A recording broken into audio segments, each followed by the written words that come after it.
Hello students, in today's video we will discuss about the respiratory balance sheet.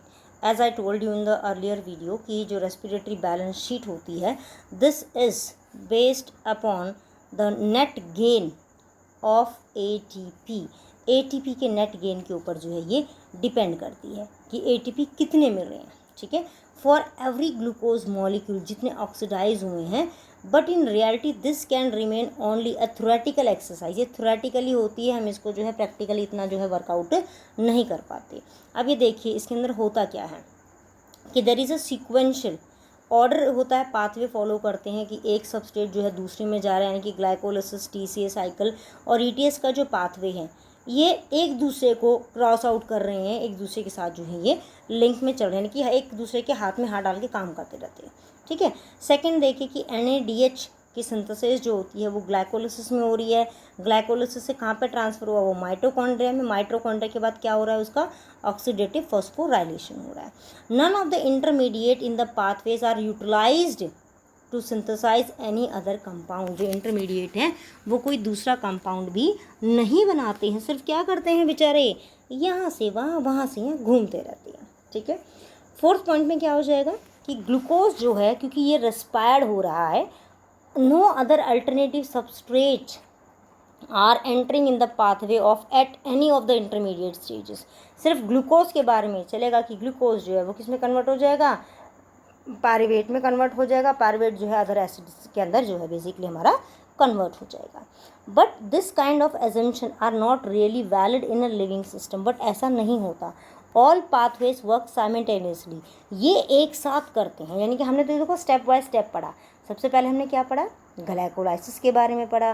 Then we study about the Krebs cycles, ठीक है. उसके बाद हम लोगों ने किसके बारे में पढ़ा है, ETS के बारे में पढ़ा. उसके बाद हमने पढ़ा ऑक्सीडेटिव फॉस्फोराइलेशन के बारे में. But in case of the living system, एक प्लांट के अंदर ये सारे प्रोसेस जो है एक साथ चलते हैं, ठीक है.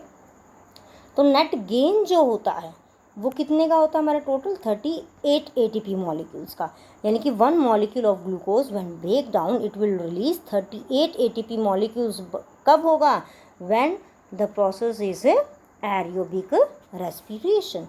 But this is not going to be happen same in the case of fermentation, और we can say in anaerobic respiration. Anaerobic respiration के अंदर बेसिकली जो होता है 2 molecules of ATP were generated. जिसका मतलब क्या हो जाएगा कि excess of ATP will be generated in the aerobic respiration. तो let have a look on the balance sheet. ये देखिए बैलेंस शीट के अकॉर्डिंग अगर हम लोग देखें तो स्टेजेस को डिवाइड कर रखा अलग अलग पार्ट के अंदर हम लोगों ने. सबसे पहले ग्लाइकोलिसिस.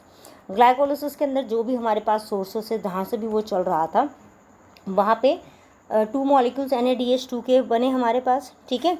और नंबर ऑफ ATP मॉलिक्यूल्स कितने प्रोड्यूस हुए, जब सिंथेसिस हो रही है डायरेक्टली तो 2 मॉलिक्यूल्स, और NADH2 के थ्रू जब साइक्लिक हो रही है तो टोटल 6, यानी कि टोटल कितने बन गए हमारे पास यहाँ पे 8. पार्विक एसिड से एसिटाइल CoA, यानी कि क्रैब साइकिल की बात कर रहे हैं हम लोग यहाँ पे, क्रैब साइकिल स्टार्ट होने से पहले की. यहाँ पे 2 मॉलिक्यूल हैं जो NADH2 के साथ हेल्प कर रहे हैं. टोटल ATP के मॉलिक्यूल कितने हो गए, 6, ठीक है. तो यानी कि हमारे यहाँ पे कितने मॉलिक्यूल हो गए टोटल, अब तक यहाँ पे 40 मॉलिक्यूल जो है वो हमारे कवर अप हो चुके हैं, ठीक है. उसके बाद नेक्स्ट आता है हमारा सिट्रिक एसिड साइकिल का, यानी कि मेन जो हमारी TCA साइकिल है, क्रैब साइकिल है, उसके अंदर क्या क्या हो रहा है. 6 मॉलिक्यूल जो है NADH2, यहाँ से क्या हुआ, जब ब्रेक डाउन हो रहा है तो 18 मॉलिक्यूल जो है हमारे यहाँ पे रिलीज़ हो जाएंगे, ठीक है. तो इसका मतलब जब यहाँ पे ये रिलीज़ हो रहे हैं हमारे, तो उसके बाद क्या हो जाएगा कि डायरेक्ट सिंथेसिस के थ्रू 2 मॉलिक्यूल रिलीज़ हो रहे हैं. FADH2 जब कर रहा है तो वहाँ पे 2 मॉलिक्यूल्स जो है सेपरेटली, एक मॉलिक्यूल देखिए यहाँ पे 2 मॉलिक्यूल है FADH2 के, तो एक जो मॉलिक्यूल है वो 2 ATP रिलीज़ करेगा. तो 2 मॉलिक्यूल्स कितने रिलीज़ करेंगे, 4 ATP मॉलिक्यूल्स, ठीक है. तो टोटल हमारी बैलेंस शीट के बारे में अगर हम लोग देखें तो 8 मॉलिक्यूल जो हैं वो हमारे किस में रिलीज़ हो रहे हैं, 8 मॉलिक्यूल जो हैं बेसिकली ये हमारे किसके अंदर रिलीज़ हो रहे हैं, 8 मॉलिक्यूल ये रिलीज़ हो गए ग्लाइकोलिसिस के अंदर. And rest of the molecules यानी कि अप्रॉक्सीमेटली कितने हो जाएंगे हमारे भाई, 30 मॉलिक्यूल्स ये किस में रिलीज़ हो रहे हैं हमारे TCA यानी कि क्रैब साइकिल के अंदर.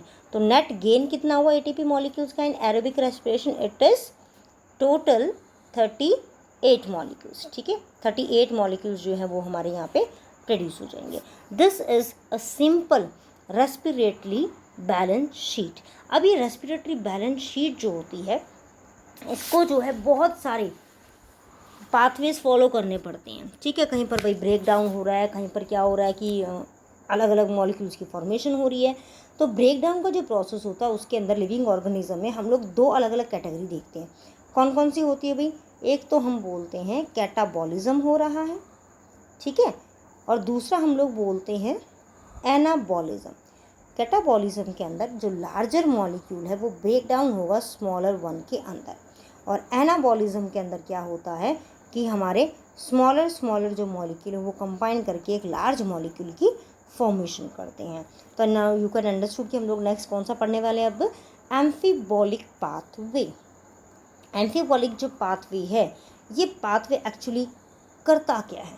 इसके अंदर देखिए कि ये ग्लूकोज जो है सबसे पहले इसका मेन प्रेफर्ड सबस्ट्रेट क्या होता है रेस्पिरेशन का? हमारा ग्लूकोज, ठीक है। तो सबसे पहले कार्बोहाइड्रेट जो है किस में कन्वर्ट हो जाएगा? ग्लूकोज के अंदर।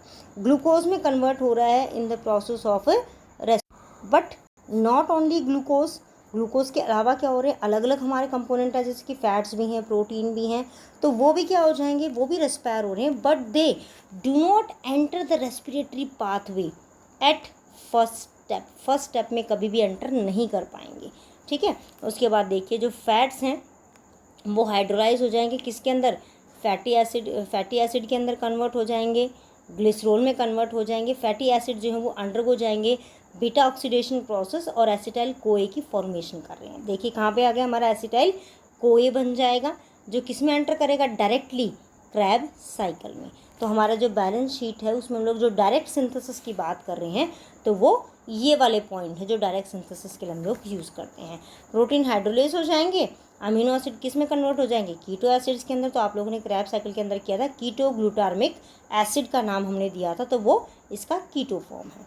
उसके बाद नेक्स्ट अगर हम लोग बात करें तो जो इंटरमीडिएट हमारे जितने भी ये प्रोडक्ट्स बनते हैं ये सारे के सारे इंटरमीडिएट प्रोडक्ट एक दूसरे के साथ ज्वाइन करते हैं। कहीं पर ये लार्ज मॉलिक्यूल बना रहे हैं तो एनाबॉलिक पाथवे फॉलो कर रहे हैं, कहीं पर ये स्मॉलर मॉलिक्यूल्स की फॉर्मेशन कर रहे हैं कि लार्ज मॉलिक्यूल स्मॉलर के अंदर कन्वर्ट हो रहा है, तो वहाँ पे कौन सा पाथवे फॉलो कर रहे हैं? ये कैटाबॉलिक पाथवे फॉलो करते हैं। और दोनों पाथवेज को जब हम लोग कंबाइन करते हैं in case of plant for the respiration pathway, respiration के लिए जब हम लोग बात करें तो उसको बोलेंगे हम लोग एम्फीबॉलिक पाथवे, ठीक है। ये एक सिंपल हमारे पास यहाँ पे एक फ्लो चार्ट है जो आपको रिप्रेजेंट करता है कि जो हमारे मेन बायोमॉलिक्यूल्स है कौन कौन से भाई? Fats, carbohydrate and proteins. ये किस किस में ब्रेक हो रहे हैं? फैट किस में ब्रेक हो जाएगा? फैटी एसिड एंड ग्लिसरॉल के अंदर। कार्बोहाइड्रेट हो जाएगा सिंपल शुगर जो कि हमारी क्या हो जाएगी? ग्लूकोज, जो बाद में अपने आइसोमेरिक फॉर्म फ्रक्टोज के अंदर क्या हो जाएगी? कन्वर्ट हो सकती है। और आपको ध्यान होगा कि जब हम लोगों ने ग्लाइकोलाइसिस साइकिल की थी तो यहाँ पे उसका एक आइसोमेरिक फॉर्म आ रहा था ग्लिसरोल्डिहाइड का, जो क्या था? Dihydroxy acetone phosphate. तो ये क्या था? Indirectly it is a fatty acid, ठीक है। उसके बाद हमारा जो अमीनो एसिड्स हैं प्रोटीन से ही अमीनो एसिड के अंदर कन्वर्ट हो रहे हैं। अमीनो एसिड का फॉर्म कौन सा था? Pyruvic acid. उसके बाद फैट का दूसरा फॉर्म क्या आया हमारे पास? नेक्स्ट फॉर्म क्या था हमारे पास फैट का? This is the acetyl CoA. Acetyl CoA किस में एंटर कर गया? हमारा क्रैब साइकिल के अंदर। And at the end of the Krebs cycle oxygen, carbon dioxide is release as well as water molecule is also going to be released, ठीक है। तो ये हमारे किसके बारे में हो गया? Catabolic and anabolic pathway.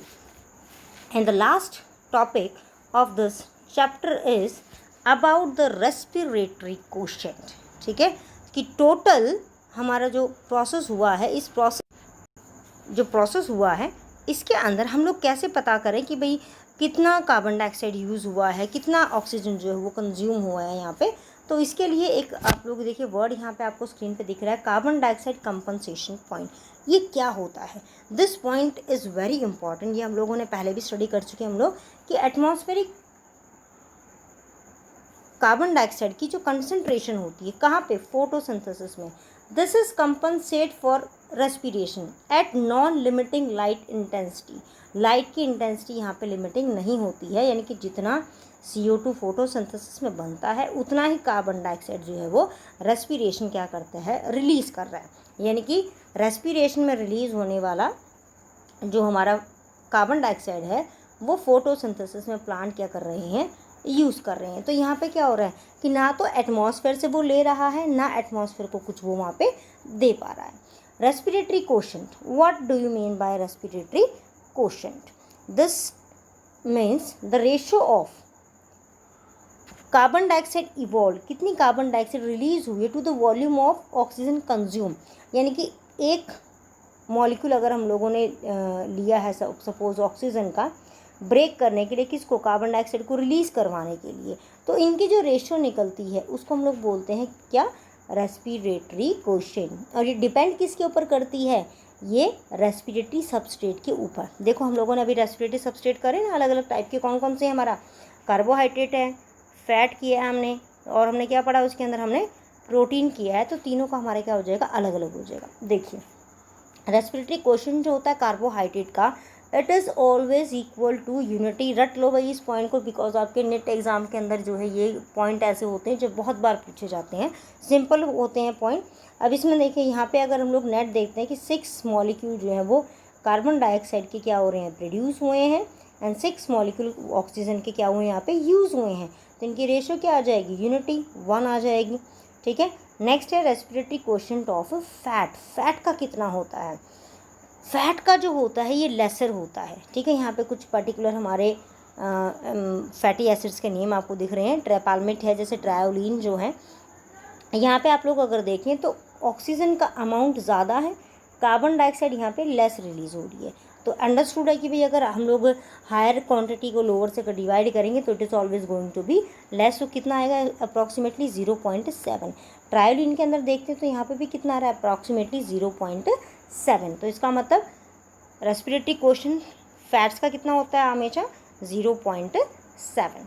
उसके बाद नेक्स्ट हम लोग देखते हैं जब प्रोटीन की हाइड्रोलिसिस हो रही है तो प्रोटीन का जो होता है approximately it is going to be 0.8 to 0.9। ठीक है, 0.8 से 0.9 है। इसके अंदर अगर मैं पूरा रिएक्शन नहीं बताती हूँ आपको, एक सिंपल रेस्पिरेटरी क्वोशिएंट अगर हम लोग ले लेते हैं कि हमारा एक जो है ट्राइपाल्मेटिक एसिड, जो हमारा पीछे हम लोगों ने अभी जस्ट 1 सेकंड पहले हम लोगों ने देखा है, अगर इसी का ही हम लोग रिएक्शन उठाते हैं तो इसी प्रोसेस के अंदर क्या हो जाएगा कि टोटल जो है कार्बन डाइऑक्साइड के मॉलिक्यूल्स वो 63 जो हैं वो रिलीज़ हुए हैं, और ऑक्सीजन कितना करवा रहा है, अप्रॉक्सीमेटली 77। तो अगर हम इसको डिवाइड करते हैं तो अप्रॉक्सीमेटली रेशियो हमारी आएगी 0.9। ठीक है, तो 0.8 या 0.9 की रेशियो जो है वो हमारी आती है इसके अंदर। उसके बाद नेक्स्ट आता है respiratory quotient of succulent plant. Succulent plant कौन से होते हैं, ये बेसिकली हमारे वो प्लांट्स होते हैं जिनके स्टोमेटा डे टाइम पर जो होते हैं क्लोज होते हैं और नाइट टाइम पे क्या होते हैं, स्टोमेटा ओपन होते हैं। यानी कि जो हम लोगों ने कैम्प पाथवे जो स्टडी किया था प्लांट्स के अंदर, उनके अंदर ऐसा रिएक्शन हमारा जो है वो टेक प्लेस होता है।